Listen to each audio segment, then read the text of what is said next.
Namo tassa bhagavato arahato samma sambuddhassa. Namo tassa bhagavato arahato samma sambuddhassa. Namo tassa bhagavato arahato samma sambuddhassa. Okay, good evening, everyone. Okay, so now we've finished the original cycle of Majjhima Nikaya suttas that I had designed five years ago. So now we can just go through pretty much starting from the beginning and taking the suttas that I didn't cover. We won't take all of them. Some of them are not of great interest, but we'll take the more important ones. And so we start with Sutta number 3 in the Majjhima Nikaya. This is called the Dhammadāyāda Sutta. The word Dayāda means an heir, one who inherits something. And this is Dhammadāyāda, which means heirs in the Dhamma. And generally, it seems to me that the compilers of the middle-length discourses made it a special point to include, at least in the first 10 suttas that they considered especially important. And so in a country like Sri Lanka, it's said that if a monk is not going to study the whole Majjhima Nikaya, he should at least be familiar with the first 10 suttas in that collection. Okay, so this sutta begins when the Buddha is living in Savatthi at Jeta's Grove. And then the Buddha addresses the monks, and he says, "Monks, be my heirs in Dhamma, not my heirs in material things." And then he elaborates on this, and he says, "Out of compassion for you," this is anukampang upadhaya, "I think, how shall my disciples be my heirs in Dhamma, not my heirs in material things?" Okay, so we have these two concepts here which are being played off one against the other. One is that of being an heir of Dhamma, and the other is that of being an heir in material things. Then the commentary to the Majjhima Nikaya, this is the 5th century commentary, gives an interesting breakdown or analysis of these two terms. It says each of these can be taken in two ways, in two senses. One is what is called, he uses an expression that means something like the literal sense, or the ultimate sense of the expression. And the other is something like the figurative sense, or the metaphorical sense. And so, in the ultimate sense, what is meant by being an heir of the Dhamma? So the ultimate sense of being an heir of the Dhamma is to attain one of the 4 stages of enlightenment, the 4 stages of liberation. We've gone through these before. I don't have to take them in detail now. These are the stages of stream entry, once returning, non-returning, and arhatship, and attaining nibbana, ultimate liberation. So the Buddha's intention or purpose is for his disciples to achieve these benefits. Like this is the inheritance or the legacy that the Buddha passes on to his disciples. Okay, then what is meant by being an heir to the Dhamma in, we call this the relative sense or metaphorical sense? This means that one accepts the teachings and practices taught by the Buddha, and when one undertakes these practices, one does so with the intention of using them in order to achieve liberation. So many people are not yet developed enough to realistically have the chance of attaining one of the 4 stages of enlightenment, but they undertake any kind of practices. It can even be simply going for refuge, taking the 5 precepts, and one does so dedicating that practice to the goal of liberation. But one can practice dana, generosity. Again, one dedicates that to the aim of liberation. Or one practices some kind of meditation or one study of the texts, and one does so with the aim of gaining liberation. And so even if one receives the Buddha's teaching and one practices it with that aim of liberation, then one is still, in a sense, an heir to the Dhamma. But to achieve the ultimate inheritance means to achieve the goal of one of the 4 stages of awakening, or to attain nirvana, nibbana. Okay, then what is meant by this expression, amisa dayāda? The word amisa, I don't know the original sense of it, but it comes to take on the sense of anything that's kind of material, worldly, carnal. I think the original meaning might have been bait. In fact, it's used in that sense in Pali texts as the bait that a fisherman uses for catching fish. The bait is called amisa. Okay, and so the literal sense of being an heir to material things means to acquire material possessions. And this has a special meaning within the Buddha's teaching, because in this sense it's being used with reference to monastic persons who receive as gifts from the lay community. They receive the basic material means of support. They receive offerings of food, robes, temples and monasteries, help with medicines and other things that they need to lead their life. And all of this is coming about when we acquire these things. This doesn't come about through our own particular virtues, but this is, in a sense, being an heir to the legacy of the Buddha, because the Buddha had achieved such great spiritual attainments that people in the Buddha's time and through the centuries make these offerings to members of the Sangha because they have respect, veneration for the Buddha. But it was a practice even in the Buddha's time and through the centuries. Sometimes people who would have difficulty earning a living out in the world think, how can I live comfortably, have all of my basic material needs met, and not have to worry about my life tomorrow and in the long-range future? Then they think, I should become a monk. If I become a monk, I get a room in a building. I don't have to worry about clothing. People will always offer me robes. Every day I will get enough food. If I get sick, then I get medicine. And so they become monks. I think more monks, usually the nuns, women who become nuns, are more sincere. But those who become monks sometimes do so for the sake of an easy living, a comfortable living. And so if that becomes their whole purpose in living a monastic life, then they're just heirs to material things, not heirs to the Dhamma. But then there are other people who accept the law of karma, the principle of good actions will bring good results in the future, and they undertake the practice of Dharma, not for the sake of getting wisdom, enlightenment, liberation, but they do so because of their belief in the law of karma, that if they do good things now, they will get good results in the future, benefits in the future, worldly benefits. That if they practice giving, that means that they're creating karma that is conducive to gaining wealth in the future. If they abstain from harming others, they're creating karma that will lead to good health and long life. If they make offerings and show respect to the Buddha, to the Sangha, they'll be respected in turn. So this is what's called the indirect sense or the figurative sense of being an heir to material things.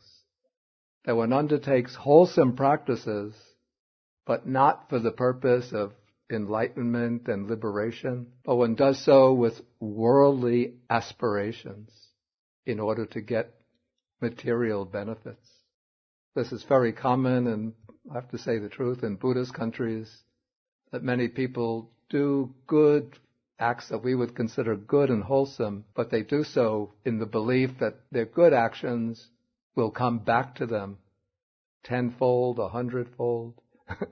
And so they want to get those material benefits by apparently doing acts of self-sacrifice. Okay, so now the Buddha, we come back to the text of the sutta. But maybe at this point I should ask whether there's any questions about this distinction between being an heir to the Dhamma, being an heir of material things. Yes? I wonder about the last category, the paradox of self-sacrifice. Of course it's not a bad thing, but it's still, in a sense, one does acts of merit. If one does it entirely for the purpose of getting some kind of just a worldly benefit for oneself, it means that one's aim is to become an heir of material things, not an heir of Dhamma. But one can do acts of merit. Definitely one should do acts of merit. And just naturally, through the working of the law of karmic causation, the acts of merit will bring benefits to oneself, worldly benefits. But one should join the acts, the beneficial, the meritorious deeds. One joins them with the aspiration for a super-worldly attainment, a world-transcending attainment, not just for the purpose of getting worldly benefits. Yes, Eva? Yeah, but that is the case, but it's just mentioned. Actually, technically, I don't want to use this technical distinction, because then I'd have to explain it, but some will understand. It's said to be an heir of the Dhamma in this ultimate sense means that one is the heir of the 4 paths, the 4 fruitions, and Nibbana. So these are called the 9 world-transcending dharmas. Any further questions on these distinctions? Okay, so then we go on, come back to the sutta, back to paragraph 2. Okay, now the Buddha is giving a kind of consideration in his mind that he relates to his disciples. This is a reason, he's trying to give them a reason why they should try to be heirs in Dhamma, not heirs in material things. He says, if you are my heirs in material things, not my heirs in the Dhamma, then you will be reproached thus. People will say, the teachers, that's the Buddha's disciples, live as his heirs in material things, not as heirs in Dhamma. And I will be reproached in the same way that your disciples live as heirs in material things, not as your heirs in Dhamma. This is somewhat like in a family, people will judge the parents by the behavior of the children. So if the children are wild, rowdy, uncontrolled, when whole family gets together, with uncles, aunts, and if these parents, their children, beat the children of the other relatives, yell, run around the room, tear things up, who do people blame? Who? The parents, right? They say, what kind of mother and father bring up their children like this? They don't even know how to teach the children to be polite, to be quiet, to be friendly with the other children. But they put the blame on the parents. And so the Buddha says that if you just show that you're very worldly, only interested in worldly benefits, of course people are going to blame you, the disciples, but most of the blame is going to come on me. It's the teacher, and saying, can't that teacher? Can't he train his disciples properly? But then the Buddha gives now the counter case. If you are my heirs in Dhamma, not my heirs in material things, or not only my heirs in material things, then you won't be blamed by others, and I won't be blamed by others. Rather, it will be said that your disciples live as heirs in Dhamma, not heirs in material things. So then you will be praised in that way, and I will be praised in that way. This is like, to give the example of the children, when the extended family gets together, and if your children are polite, well-disciplined, they're polite to their elders, they get along well with the other children, and they do everything properly, then people will praise not just the children, but people praise the parents, right? Say, these parents know how to bring up their children properly. Okay, so the Buddha is giving this as a consideration to the disciples, that you should think it's not only your reputation that's at stake, but it's also my reputation that's at stake. So if you want people to respect me as the teacher and to respect our teaching, then you should show yourself, you should behave like those who are heirs in Dhamma or who want to be heirs in Dhamma. Okay, then the Buddha is going to give an example here. It might seem to some something of an extreme example, but it's a rather forceful way to make his case for what it means to be an heir in Dhamma. He takes the case where he's maybe collected food on his alms round, or he's had people offer food to him, and he's finished his meal, and there's still food left over. And then two monks arrive on the scene who probably did not get food that day. And so they're hungry and weak. And then the Buddha tells them that I have this food which I'm finished with. I no longer want to eat it. If you like, you can eat it. But if you do not eat it, then I shall discard it someplace where there's no green grass, or I'll drop it into water. Okay, then one of these monks thinks to himself, he first reflects that the Buddha has this leftover food, and I'm hungry since I didn't get anything to eat today. But now this monk remembers the saying of the Buddha. The Buddha has said, be my heirs in Dhamma, not my heirs in material things. And he realizes that this alms food is one type of material thing. So he decides, rather than accepting the food that the Buddha has left over and invited him to take, he decides, let me just pass this day and night, the rest of this day and this night, hungry and weak. He's not going to suffer any serious damage from that, going hungry.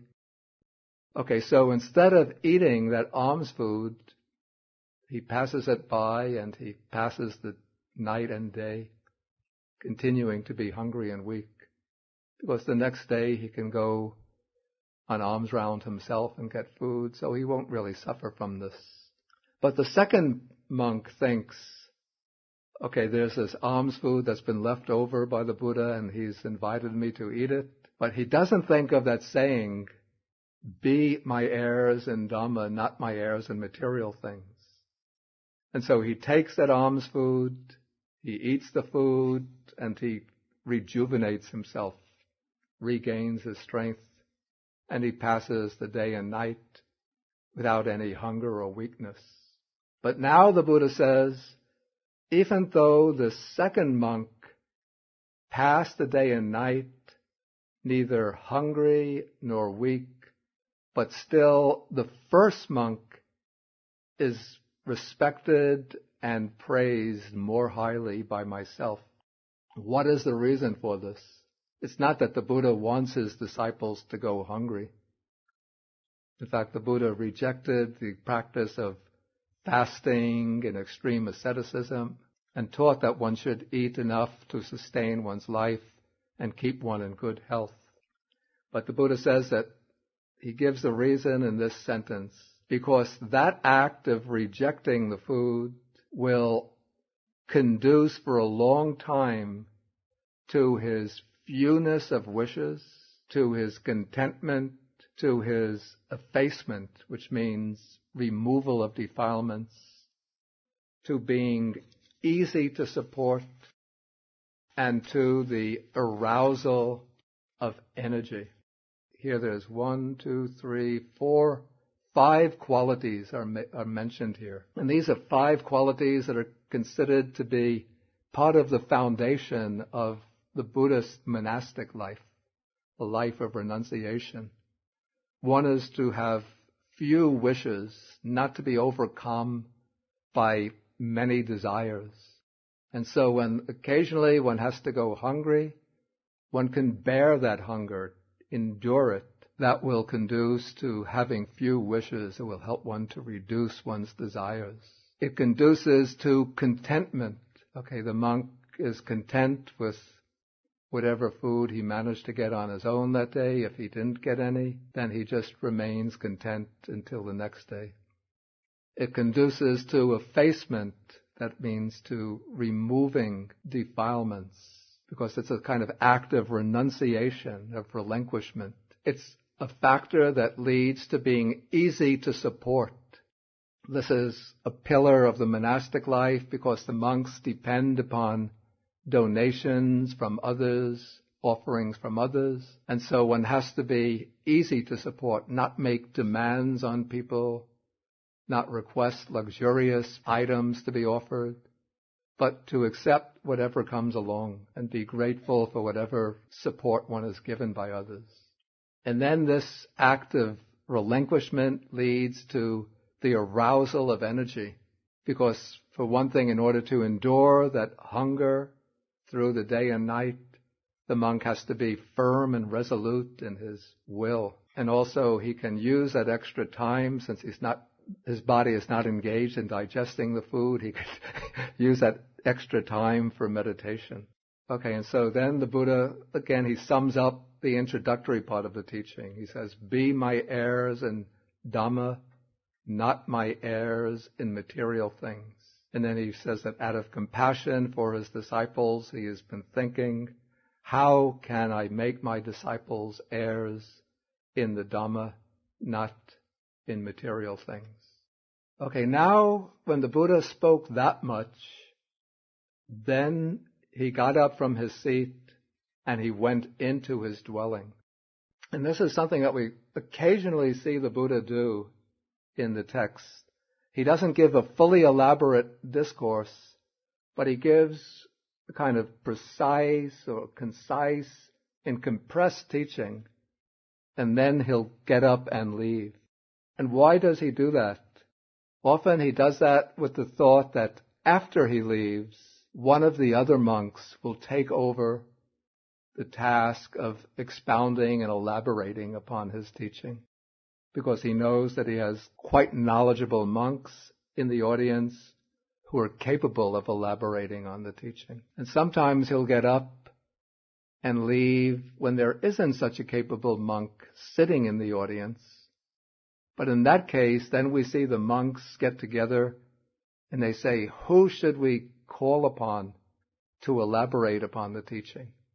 Then they will usually go to either Venerable Mahakachana or Venerable Ananda to ask them to explain the teaching, because those two monks excelled in elaborating upon a brief teaching. Okay, but this time the Venerable Sāriputta was sitting in the audience. And so when the Buddha left, then Sāriputta realized that he should give a more detailed explanation to the other monks. And Venerable Sāriputta takes as the theme of his elaboration the concept of training in seclusion. Here the Pali word is viveka. Okay, the word viveka, or let's say the English word seclusion, usually for us in English, it just suggests the idea of being alone or going into solitude. But the way the word is used in the Buddhist texts, it's given 3 levels of meaning. So the texts distinguish 3 types of seclusion.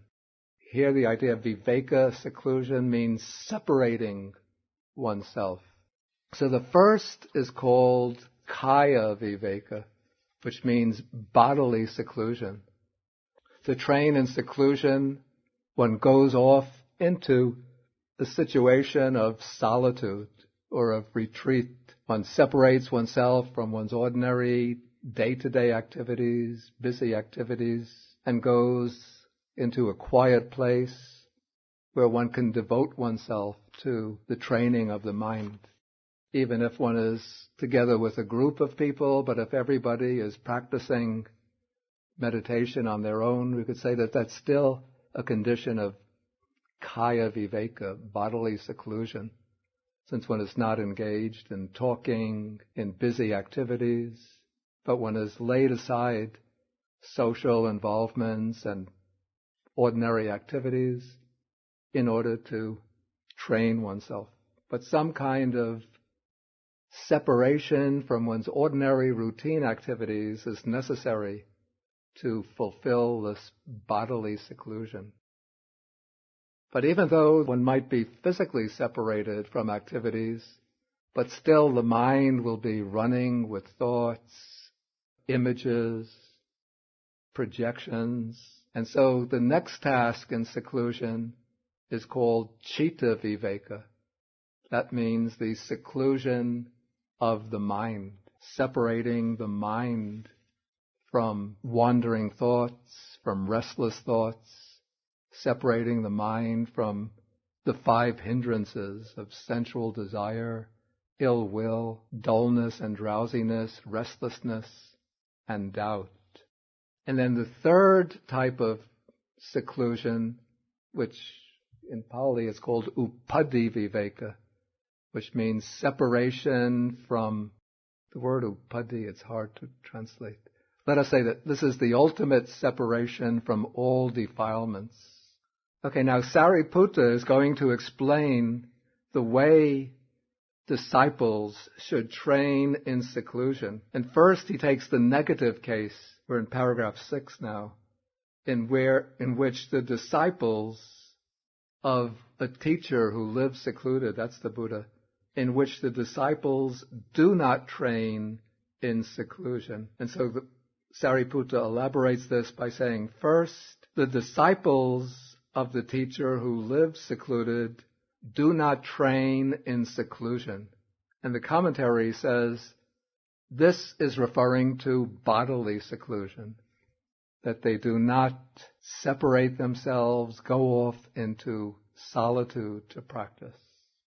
Then they do not abandon what the teacher tells them to abandon. This means that they do not develop mental seclusion. They do not give up the defilements of the mind, or they do not give up the hindrances, the various defilements of the mind in their practice. And then the next statement describes their way of life. They live luxuriously, they're careless and reckless in their behavior. They're leaders in backsliding. It means that they retrogress or regress from the higher goal, and then they neglect seclusion. The commentary tries to relate this statement to the lack of ultimate seclusion. But I have to say I don't find that identification very convincing in the commentary. Okay, then Sāriputta says, in this case, the monks are to be blamed. First, the elder monks are to be blamed for 3 reasons. The 3 reasons are precisely those 3 points. One is that they don't train in seclusion. The second is that they don't abandon what the teacher tells them to abandon. And the third is that they are luxurious, careless, and so on, neglectful of seclusion. And so the same 3 reasons for blame come to the elder monks, the middle level monks, and the junior or younger monks. So those are 3 ways in which the disciples do not train in seclusion. Next, Sāriputta explains how the disciples train in seclusion. Okay, here the disciples, they train in seclusion, which means they go off into bodily seclusion. They don't spend all of their time socializing or involved in activities, in busy activities. Then they abandon what the teacher tells them to abandon. They overcome, they give up the defilements. And in the next part of the sutta, we will come to a list of those defilements. And then the third statement relates to their behavior, that they are not luxurious and careless, but rather they have those qualities that were mentioned by the Buddha earlier, the qualities of fewness of wishes, contentment, effacement, being easy to support, and arousing energy. Okay, and then for those three reasons, the older monks, the middle level monks, and the junior monks are praised for those three reasons. Okay, this takes us up to the end of paragraph 7. I'll ask if there's any questions on these paragraphs. Anything unclear? Peter? Yeah, it was Venerable Sāriputta who does that. I have to say, I don't really know. And it doesn't really add very much to make that distinction. So maybe it's just a way to drive the point home by applying it to those three levels. That could be the case. At least one would have greater expectation that the elder monks would conduct themselves in accordance with the teaching. And they will serve as a model for the middle level and junior monks. Apart from that, I don't know what rationale there can be behind that. Okay, in the instructions that Sāriputta gave to the monks, he spoke about one of these factors of going into seclusion is abandoning what the teacher, what the Buddha tells them to abandon. Okay, now starting in paragraph 8 and continuing on, he's going to mention the things that should be abandoned and the method for abandoning those things. And he mentions here altogether, it comes out to 16. We call these upakilesas, which means 16 defilements of the mind. So the first two are the most powerful root defilements, greed and hatred. Sāriputta says the evil herein, that is the things that should be abandoned, is greed and hatred. And then for abandoning greed and hatred, there is a middle way. And this middle way, Sāriputta says, gives vision or insight. It gives rise to knowledge, and it leads to peace, to direct knowledge, to enlightenment, to nibbana. And what is that middle way? It's the Noble Eightfold Path. And so the Noble Eightfold Path begins with right view or right understanding. So one begins with an understanding of the basic principles of the Dhamma, and then that leads into right intention, applying one's mind in a way that accords with one's right view, establishing right purposes, right motivations, especially the motivation or purpose of overcoming greed and hatred. Then one practices right speech, right action, and right livelihood by speaking, acting, and earning one's living in a way which doesn't involve increasing greed and hatred. Then one trains the mind through right effort and right mindfulness. Right effort is the energy that one applies to right mindfulness. And then through the interplay of effort and mindfulness, there arises right concentration. And that right concentration is not, though it's the last factor of the Noble Eightfold Path, but it's not the final end of the path. But this right concentration becomes the basis or foundation for developing insight, wisdom. And it's through wisdom that one eliminates the defilements. And so the middle way gives the vision, the knowledge, the insight that eliminates the defilements of greed and hatred. And so Sāriputta then repeats the same thing with other groups. Always there are pairs of defilements: anger and resentment or hostility. Anger is anger that arises occasionally, but when this anger arises directed towards the same person over and over, then it becomes what's called here resentment or hostility.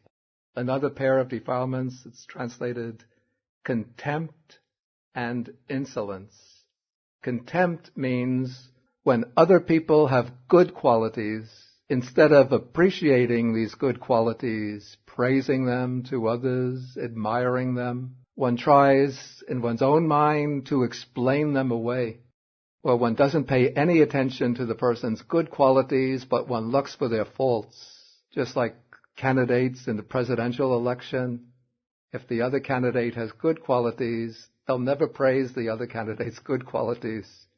But if the other candidate has 10 years ago, or maybe in teenage years, smoked marijuana, they'll blow that up. He took a puff of marijuana when he was 18 years old. Or if he has a preacher, religious advisor who makes incendiary statements, they'll blow that up and say, see, he can't be president because his preacher makes some inflammatory statements. Okay, so instead of seeing the good qualities in others, one just fastens on their bad qualities and then one smears them to other people. So that's contempt. Then what's called insolence, it's explained that when other people have done you good favors, have done you favors in the past, benefited you, helped you, then your status improves. Instead of being grateful to them, you look down on them and you take a haughty, arrogant attitude towards them. And you disregard their assistance, don't have any gratitude towards them. That is what is called here insolence. Okay, then envy means when other people have good qualities or do good deeds, one becomes envious of their good qualities or envious of their good deeds. And here I think avarice is not such a good translation. What's meant here, macharya, is miserliness. It means when one has wealth oneself, one doesn't want to share the wealth and to use it to help others. If one has some assets oneself, one doesn't want to share and to use them to help others, but one wants to keep everything for oneself. Okay, then there's deceit and fraud. These are two closely related defilements, but there's a slight difference between them. What's called deceit is explained as presenting to others, let's say, making a show of possessing good qualities that one doesn't really have. We might even translate this hypocrisy.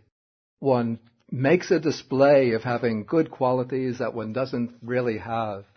And what's called fraud means when one does things that are bad, wrong, blameworthy, one tries to hide them and cover them up. One doesn't open oneself up and present oneself as one really is to others. Okay, obstinacy means being insistent on one's own point of view, insisting on one's own way of doing things, being rigid, inflexible, unyielding. And that's paired with rivalry, which means competing with others, trying to outdo others, to prove oneself better than others. Then conceit means excessive pride, and it is paired with arrogance. Arrogance means looking down at others, thinking that one is better than others, and then despising others. Then vanity means being intoxicated with one's own virtues or one's own assets. For example, they say that young people are vain because of their youth, so they don't show respect and consideration to older people. People who are handsome or beautiful become vain because of their beauty, and then they despise people who are plain-looking or ugly-looking. Or somebody is wealthy, and so they become vain because of their wealth, and they think that they're superior to others because of their wealth. Okay, and then the last one here is called negligence, or this might also be translated heedlessness. This is, in a way, the Buddha says that this is the root of all the defilements of the mind. It means not keeping a close watch upon one's states of mind, one's thoughts, and one's behavior. But one just allows oneself to think whatever thoughts come into the mind, one just yields to any kind of emotions that arise without exercising discipline over one's mind and over one's behavior.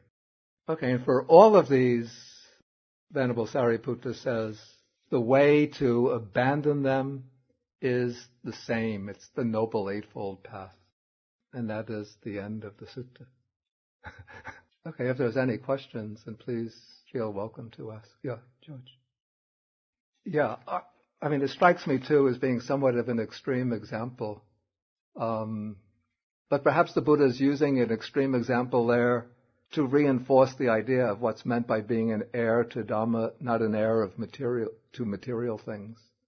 And certainly the Buddha doesn't encourage what one would call extreme asceticism, which is one of the two extremes that the middle way avoids. In fact, it just struck me when you asked that. Maybe the middle way is mentioned here, or Sāriputta uses the expression middle way in order to correct any tendency that somebody might have to interpret the example of rejecting the Buddha's food as encouraging extreme asceticism.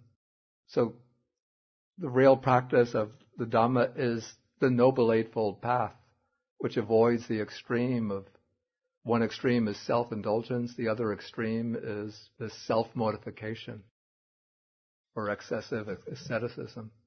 I had a similar concern with the food in terms that it would appear that he was encouraging wasting, throwing away, disposing of that which had been donated for the benefit of the Sangha.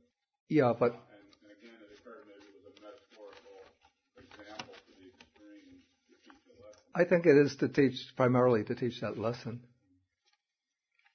But there would be occasions, say, where the Buddha or any other monk, any monk, because they go on alms round and then they collect food in the alms bowl. And sometimes one will collect more than one needs. It's not that one wants to collect a lot, but sometimes people just come along if they see a monk going an alms round and people will put food in the bowl. And so one will collect more than one needs. And what's done at monasteries where I've lived is that when monks come together after going on alms round, then there's tables put out with bowls. Then everybody empties what they've received into the bowls.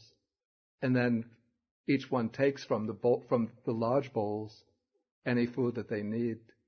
But if one is living alone, then one might have some food left over. And then one will just put it someplace out in the wild. And when one is living in the wild, one doesn't have to worry that food is going to waste.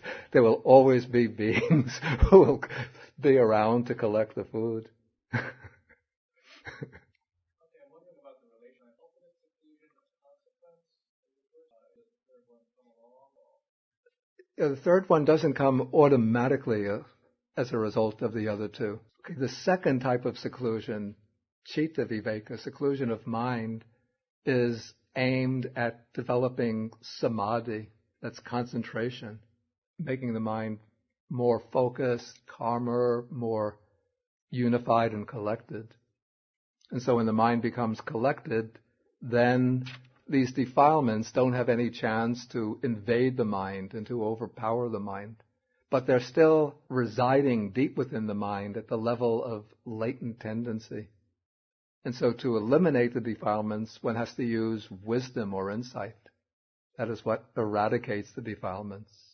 And so the third type of seclusion, that shows the stage that's achieved when all of the defilements have been eradicated, when the mind is completely free from defilements. Fair to say that we're the third sort of path, in other words, you have to act it. Yeah. It's all not something you do, it's something that comes about. It comes about, but it comes about as a result of something that one does. That is, one has to undertake the training and insight or wisdom. Any further questions? Suki, you usually have questions.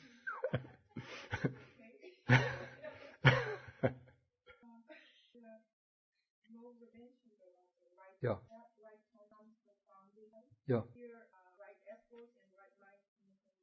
Yeah. When you say insight,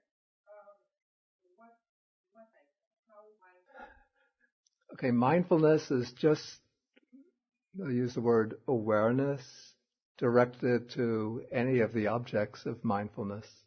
It can be mindfulness of breathing, mindfulness of the body, mindfulness of states of mind. But just being mindful of these phenomena doesn't mean that one is actually seeing into their nature. Okay, the insight here is vipassana. So insight means to see the arising and passing away of these phenomena. And then that seeing the arising and passing away means that one is developing the insight first into impermanence. That the phenomena arise, and almost immediately after they arise, they pass away. And so when one is seeing this arising and passing away of bodily and mental phenomena happening very, very quickly, almost instantaneously, then one is gaining the insight into impermanence. And then through the insight into impermanence, one sees that whatever is impermanent is not worth clinging to. If clung to, it will lead to suffering. So that's insight into the characteristic of dukkha. And then one sees also that whatever is impermanent cannot be identified with as being I or mine, myself. That's the insight into non-self. Right, yeah. Any further questions? Okay, if no questions, then we'll stop for the evening. And next time we take Sutta number 5 in the Majjhima Nikaya. That's called the Anangana Sutta, without blemishes. Okay, we end with the sharing of the merits. Okay, so we share the merits from listening to the Dhamma, teaching the Dhamma. We share the merits with the devas, the deities, the nagas, and other beings, inviting them to rejoice in these merits, to protect the Buddha's teachings, to protect the world, and to protect all beings in the world. Akasata chabumata deva naga mahidika punyantang anumoditva chirang rakantu sasanang. Akasata chabumata deva naga mahidika punyantang anumoditva chirang rakantu desanang. Akasata chabumata deva naga mahidika punyantang anumoditva chirang rakantu mang parang. Etavata amhehi sampadang punya sampadang sabbe deva anumodantu sabba sampati siddhya. Etavata amhehi sampadang punya sampadang sabbe bhutanumodantu sabba sampati siddhya. Etavata amhehi sampadang punya sampadang sabbe sata anumodantu sabba sampati siddhya. Pavagupadaya vichihetato etantare satakaya upapana rupya rupicha sanya sanino tukha pamuchantu pusantu nibutim.